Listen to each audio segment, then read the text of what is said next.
We start with the power source, 12 volts, high amperage. Wait, are those pink scissors? They are sharp. They cut wire. Who cares what color they are? I care. I designed a precision machine. You are building it with kindergarten art supplies. And that splice. No soldering, no heat shrink, just blue tape. It's insulated. The blue tape hold it together. It's fine. It is a safety violation. If that tape peels off, the live wire hits the metal case, and then, zap, proceed to the chassis. Try not to die. Constructing the frame. I requested industrial materials. You are using cardboard and glue. It's reinforced. If you layer it 3 times, it's basically wood.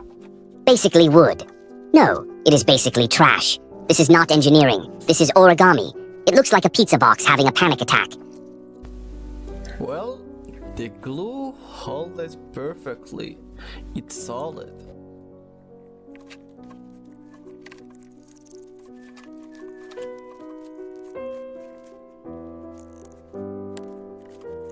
The geometry seems straight, miraculous, but structural integrity is currently 0. The wiring phase. Be careful. Yellow to positive, black to ground. Warning. You are connecting the 12-volt rail directly to the driver chips. You have no optical isolation. If a wire touches the wrong pin, the voltage will travel backwards, straight into your computer. I checked the schematic.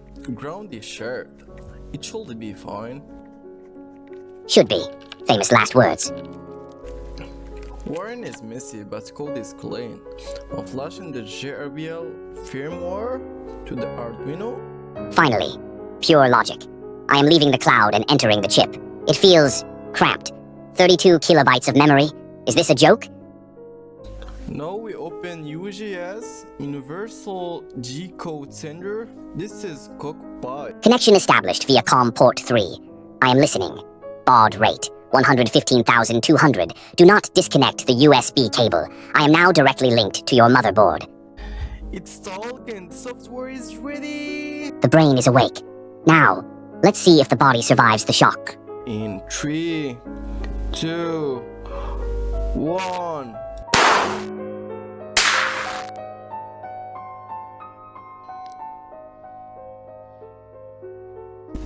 Oh no, no, no! My screen went black. The PC just died.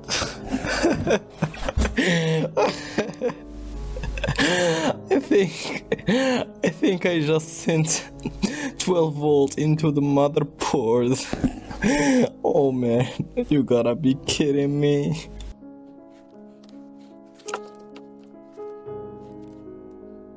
Diagnostic complete. Robot cost, $30. Damage incurred, $500. You tried to build a slave. Instead, you killed your master. End of transmission.